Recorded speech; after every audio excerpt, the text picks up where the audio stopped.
રાજ્યમાં આગામી 3 દિવસ અત્યંત ભારે વરસાદની હવામાન વિભાગની આગાહી. દ્વારકા, પોરબંદર, ગીર સોમનાથ, જૂનાગઢ, દીવ, સુરત, તાપી સહિતના જિલ્લામાં અપાયું રેડ એલર્ટ. 22 અને 23 જુલાઈએ અમદાવાદમાં અપાયું યલો એલર્ટ. સૌરાષ્ટ્રમાં અત્યાર સુધીમાં સિઝનના 38%થી વધુ વરસાદ. નવસારીમાં દિવસભર ઉકળાટભર્યા વાતાવરણ બાદ સાંજના સમયે મેઘરાજાની ધમાકેદાર બેટિંગ. નીચાણવાળા વિસ્તારમાં ભરાયા વરસાદી પાણી. રસ્તાઓ થયા પાણીમાં ગરકાવ. ભારે વરસાદને કારણે જનજીવન પ્રભાવિત. ભારે પવન સાથે વરસાદ ખાબક્યો સુરત શહેરમાં. અઠવા, પાર્લે પોઈન્ટ, ઘોડદોડ રોડ, પાલ, ઉધના, ભેસ્તાન, અડાજણ સહિતના સમગ્ર શહેરમાં વરસ્યો સાર્વત્રિક વરસાદ. ભારે વરસાદથી જનજીવનને પહોંચી ભારે અસર. ધોધમાર વરસાદ વરસ્યો સુરતના ગ્રામ્ય વિસ્તારોમાં. બારડોલી, મહુવા અને માંડવીમાં તૂટી પડ્યો વરસાદ. બારડોલીના નીચાણવાળા વિસ્તારોમાં ભરાયા પાણી. વાહન ચાલકોને પડી હાલાકી. મુશળધાર વરસાદને કારણે વાપીનો છેલ્લા વિસ્તાર ફેરવાયો બેટમાં. રોડ પર ઘૂંટણસમા પાણી ભરાતા વાહન ચાલકો થયા પરેશાન. અમુક માર્ગો એક તરફી કરાયા બંધ. શોપિંગ કોમ્પ્લેક્સ પાસે જળભરાવ થતા દુકાનદારોને પડી મુશ્કેલી. વલસાડના ઉમરગામમાં ધોધમાર વરસાદને કારણે અનેક વિસ્તારો થયા પાણીમાં ગરકાવ. સોલસુમાના આદર્શનગર સોસાયટીમાં પાણી ભરાઈ જતા વાહન ચાલકો અને રાહદારીઓ મુકાયા મુશ્કેલીમાં. છેલ્લા 12 કલાકમાં 4 ઇંચથી વધુ વરસાદ નોંધાયો ઉમરગામમાં. ગાજવીજ સાથે વરસાદ વરસ્યો વલસાડમાં. શહેર અને ગ્રામ્ય વિસ્તારમાં વરસ્યો ધોધમાર વરસાદ. ભારે વરસાદને કારણે રસ્તાઓ પર પાણી ફરી વળ્યા. વાપીના અનેક વિસ્તારોમાં પણ વરસ્યો વરસાદ. રસ્તાઓ પર પાણી ફરી વળતા રસ્તાઓ થયા બંધ. ઉપરવાસમાં ભારે વરસાદથી વલસાડની નદીઓ બે કાંઠે વહી. સંજાણની વારોલી નદી તોફાની બનીને વહી. છલોછલ નદી જોઈ સંજાણ પંથકના ખેડૂતોમાં જોવા મળી ખુશી. સારા વરસાદને પગલે વેરાવળ શહેર થયું પાણી. પાલિકાની કચેરીના કમ્પાઉન્ડમાં જ પાણી ભરાયા તો રાજેન્દ્ર ભુવન રોડ પર દુકાનોમાં ઘૂસ્યા પાણી. પાલિકાની પ્રી મોન્સૂન કામગીરી પર ઉઠ્યા સવાલ. ધોધમાર વરસાદ વરસ્યો જામજોધપુર તાલુકામાં. મોટા ભાગના ગામોમાં થઈ મેઘમહેર. માંડાસણ ગામમાં ખાબક્યો ભારે વરસાદ. સારા વરસાદથી માર્ગો પાણીમાં ડૂબ્યા. વાહન વ્યવહાર પણ થયો પ્રભાવિત. જામજોધપુરમાં ધોધમાર વરસાદ વરસતા સીતસર ગામ નજીક આવેલા ઉમિયાસાગર ડેમમાં આવ્યા નવા નીર. ડેમમાં પાણીનું લેવલ મેન્ટેન કરવા માટે ડેમના 8 દરવાજા 1.5 ફૂટ ખોલાયા. સીતસર, ખારચિયા, રબારિકા, રાજપરા સહિતના ગામોના લોકોને નદીના પટમાં અવરજવર ન કરવા પ્રશાસને આપી સૂચના. જૂનાગઢના કેશોદના શેરગઢ ગામમાં ફરી વળ્યા વરસાદી પાણી. ભારે વરસાદ વરસતા કેશોદથી માળિયાને જોડતો રસ્તો બંધ કરાયો. કેશોદની આસપાસના ગ્રામ્ય વિસ્તારમાં સારો વરસાદ વરસતા ખેડૂતોમાં ખુશીનો માહોલ. અનરાધાર વરસાદના કારણે જૂનાગઢના ઓસા ગામમાં ફરી વળ્યા વરસાદી પાણી. 3 દિવસથી પાણી ભરાયા હોવાથી સ્થિતિ છતાં કોઈ અધિકારીઓ ફરક્યા ન હોવાની સ્થાનિકોની ફરિયાદ. હાલ ઓસામાં જવા માટે લોકો ટ્રેક્ટરનો કરી રહ્યા છે ઉપયોગ. જૂનાગઢના ગેડમાં ભારે વરસાદને કારણે જમીન ત્યાં જળની સ્થિતિ. લાંગડ, ઓસા, ફુલરામા, નવાગામ, મોચા સહિતના 100થી વધુ ગામના માર્ગો થયા જળમગ્ન. ખેતરો બેટમાં ફેરવાતા વાવેતર કરેલા પાકને નુકસાનીનો ભય. જૂનાગઢના અજાબ ગામમાં વરસ્યો મુશળધાર વરસાદ. વરસાદી પાણી ફરી વળતા ખેતરો બેટમાં ફેરવાયા. માણાવદર, ભેંસાણ સહિતના તાલુકાઓમાં વરસાદના કારણે લોકોને બફારાથી મળી રાહત. મુશળધાર વરસાદના કારણે માળિયાહાટીના તાલુકાની મેઘલ, વ્રજમી સહિતના નદીઓમાં આવ્યું પૂર. વ્રજમી નદીમાં પૂર આવતા વડિયા ગામ પાસે કોઝવે પર ફરી વળ્યા વરસાદી પાણી, જેના કારણે વાહન ચાલકો અટવાયા. મેઘરાજા મન મૂકીને વરસ્યા જૂનાગઢના મેંદરડામાં. રસ્તાઓ પર પાણી ફરી વળતા રોડ થયો બંધ. રામેશ્વર ગામમાં ભારે વરસાદથી છલકાયા નદી નાળા. તો આંબલિયા ગામના ખેતરો ફેરવાયા બેટમાં. ગામના રસ્તાઓ પણ પાણીમાં ગરકાવ. તો વરસાદના કારણે હાલ જિલ્લામાં 17 એસટી બસ બંધ. ધોધમાર વરસાદ વરસતા ધોરાજીના મોટી મરાડમાં ભારે તારાજી. તૂટી ગયો ચીખલિયા રોડ પર આવેલો ચેકડેમનો પાળો. જાહેર માર્ગો ઉપર મસમોટા ખાડા પડતા સ્થાનિકોને હાલાકી. તાત્કાલિક ધોરણે ચેકડેમનું રિપેરિંગ કરવાની સ્થાનિકોની માંગણી. ભારે વરસાદને કારણે રાજકોટના ઉપલેટામાં ઠેર ઠેર ભરાયા વરસાદી પાણી. સમઢિયારા, તલંગાણા, લાઠ, કોલકી, ભાયાવદર સહિતના ગામોમાં વરસ્યો વરસાદ. શાક માર્કેટ, ભાદર ચોક, જેકરિયા ચોક, જીરાપા પ્લોટ વિસ્તારમાં રસ્તાઓ થયા પાણીમાં ગરકાવ.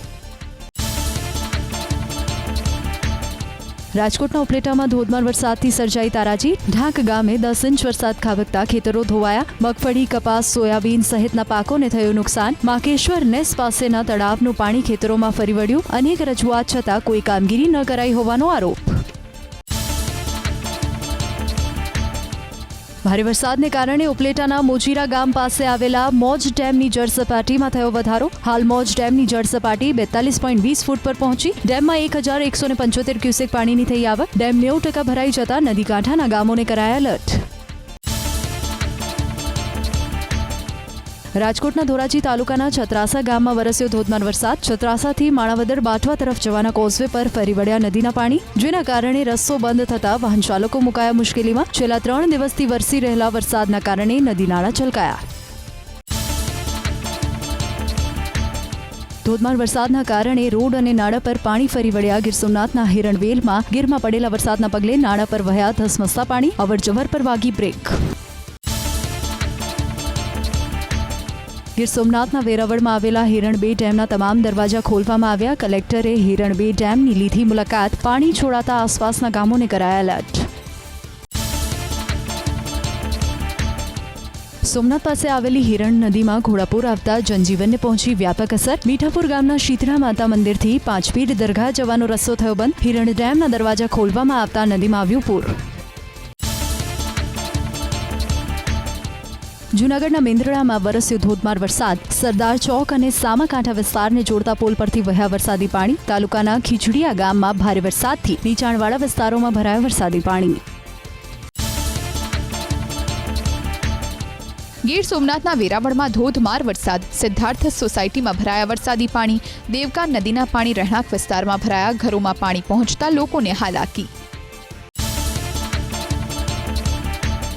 દ્વારકામાં મૂશળધાર વરસાદ વરસતા ઠેર ઠેર ભરાયા વરસાદી પાણી. કલ્યાણપુર તાલુકાના પટેલકા, ભોપલકા, ખાખેરડા, ખીજદડ સહિતના ગામોમાં વરસ્યો ધોધમાર વરસાદ. પટેલકા, ભોપલકા સહિતના ગામના રસ્તાઓ પાણીમાં થયા ગરકાવ. દ્વારકામાં વરસેલા અનરાધાર વરસાદથી ઠેર ઠેર થયું નુકસાન. નેશનલ હાઈવે થયો જળમગ્ન. આસપાસની દુકાનો અને હોટેલોમાં વરસાદી પાણી ભરાતા ભારે નુકસાન થયું. હોટેલ ધારકો અને દુકાનદારો સાથે એબીપી અસ્મિતાએ કરી વાતચીત. એક દિવસના વિરામ બાદ જામજોધપુરમાં મેઘરાજા મહેરબાન. શહેરના Tirupati society, Azad Chowk, Limda Chowk, bus stand road, mini bus stand Chowk સહિતના વિસ્તારોમાં વરસ્યો મૂશળધાર વરસાદ. રસ્તા પર નદી વહેતી હોય એવા દ્રશ્યો જોવા મળ્યા. મેઘરાજાએ તોફાની બેટિંગ કરી વેરાવળમાં લીલાશાહ નગર સોસાયટીમાં અંદાજિત 100થી વધુ ઘરોમાં ભરાયા વરસાદી પાણી. ઘરમાં પાણી ભરાતા લોકોની ઘરવખરીને થયું નુકસાન. તો નટવરથી બજરંગ જતો સંપૂર્ણ રસ્તો પાણીમાં ગરકાવ. હાઉસિંગ સોસાયટી, સલાટ સોસાયટી વિસ્તારમાં પાણી ભરાતા રહીશોને મુશ્કેલી. 3.5 થી 4 ઇંચ વરસાદ વરસતા વેરાવળના નાવદરા ઇન્દ્રોય રોડ પર ઘૂંટણસમાં પાણી ભરાતા વાહન વ્યવહાર થયો ઠપ. સૂત્રાપાડા તાલુકામાં વરસાદના કારણે અનેક વિસ્તારમાં ભરાયા વરસાદી પાણી. Satta Bazar, Subhash road, Tapeshwar road, Gandhi road સહિતના વિસ્તારોમાં વરસાદના કારણે પાણી ભરાતા લોકોને હાલાકી. દ્વારકાના ખંભાળી અને ગ્રામ્ય વિસ્તારમાં ધોધમાર વરસાદ. વડોદરા ગામની ફુલકુ નદીમાં આવ્યા નવા નીર. વડોદરા ગામની બજારો તેમજ ખેતરોમાં ભરાયા નદી સમાન પાણી. શહેરના જોધપુર ગેટ, નગર ગેટ, રામનાથ, સોની બજાર સહિતના વિસ્તારના રસ્તાઓ પર સર્જાયા નદી જેવા દ્રશ્યો. વેરાવળમાં પ્રશાસનની પ્રી મોન્સૂન કામગીરી સામે ઉઠ્યા સવાલ. મેઘમહેર થતા ઠેર ઠેર ભરાયા વરસાદી પાણી. ઘરોમાં વરસાદી પાણી ભરાતા લોકો મુકાયા મુશ્કેલીમાં. પાણીનો યોગ્ય નિકાલ ન હોવાથી સર્જાઈ સમસ્યા. અનેકવાર રજૂઆત કરી તેમ છતાં નગરસેવક મુલાકાતે ન આવ્યા હોવાનો સ્થાનિકોનો દાવો. વેરાવળના નાવદરા ગામની શાળાનું કમ્પાઉન્ડ બન્યું સમુંદર. વેરાવળમાં સાંબેલાધાર વરસાદ વરસતા શાળાના કમ્પાઉન્ડમાં કમરસમા વહેતા થયા વરસાદી પાણી. નાવદરા ઇન્દ્રોય ગામ સહિતના ખેતરોના પાણી શાળાના કમ્પાઉન્ડમાં ઘૂસ્યા. ગીર સોમનાથના વેરાવળમાં પાણી ભરાવવા મામલે જિલ્લા કલેક્ટરે પ્રશાસનનો કર્યો બચાવ. કહ્યું પ્રી-મોન્સૂનની કામગીરી કરી હતી, પરંતુ વધારે વરસાદ અને કચરો ભરાવવાના કારણે ઠેર ઠેર ભરાયા છે પાણી. હાઈવે પર પાણીના નિકાલની કામગીરી માટે પ્રશાસનને સૂચના અપાઈ હોવાની કરી વાત. પોરબંદરનું ઘેડ પંથક જળબંબાકાર બનતા ગ્રામ્ય વિસ્તારમાં ઓઝત ભાદર નદીના ફરી વળ્યા પાણી. ગોસાથી ગરેજ જવાનો માર્ગ કરાયો બંધ. ગોઠવી દેવામાં આવ્યો પોલીસ બંદોબસ્ત. વીજળી ડૂલ થઈ જતા લોકો અંધારામાં રહેવા મજબૂર. ભારે વરસાદ અને ઉપરવાસમાં આવેલા પાણીના કારણે પોરબંદરના ઘેડ પંથકના ગામો ફેરવાયા બેટમાં. ચિકાસા ગામના મોટા ભાગના મકાનોમાં ઘૂસ્યા ગોઠણ ડૂબ પાણી. લોકો ઘરની બહાર રહેવા મજબૂર. 5 દિવસથી અંધારપટમાં જીવન વિતાવી રહ્યા છે લોકો. ઉપરવાસમાં સારો વરસાદ વરસતા પોરબંદર નજીક ગોસા ઘેડ વિસ્તાર થયો પાણી. ઓઝત નદીના પાણી અને જૂનાગઢમાં વરસેલા વરસાદી પાણી ઘેડના ગામો સુધી પહોંચ્યા. પાણીના સ્તરમાં સતત વધારો થતા રસ્તો કરાયો બંધ. ખેતરો, રસ્તાઓ અને નીચાણવાળા વિસ્તારમાં ભરાયા વરસાદી પાણી. પોરબંદરના ઘેડ પંથકમાં પડેલા ભારે વરસાદથી વાવેતર કરેલા પાકનું નીકળી ગયું નિકંદન. ઓડદર ગામમાં મગફળી, સોયાબીન, જુવાર, મકાઈ સહિતના પાકનું થયું ધોવાણ. પાકને થયેલા નુકસાનનું વળતર ચૂકવવા ખેડૂતોએ સરકાર સમક્ષ કરી માંગ. છેલ્લા 5 દિવસથી વરસાદી પાણીનો જમાવડો પોરબંદરના ગોસા ટુકડા ગામમાં. ખેતરો પાણીથી તરબોળ. પાણીનો નિકાલ ન થતા ખેતીને નુકસાનની સંભાવના. જળભરાવને કારણે ટુકડા ગામથી રાણાવાવ, મોકર અને રાણા કંડોરણા તરફ જતો માર્ગ બંધ.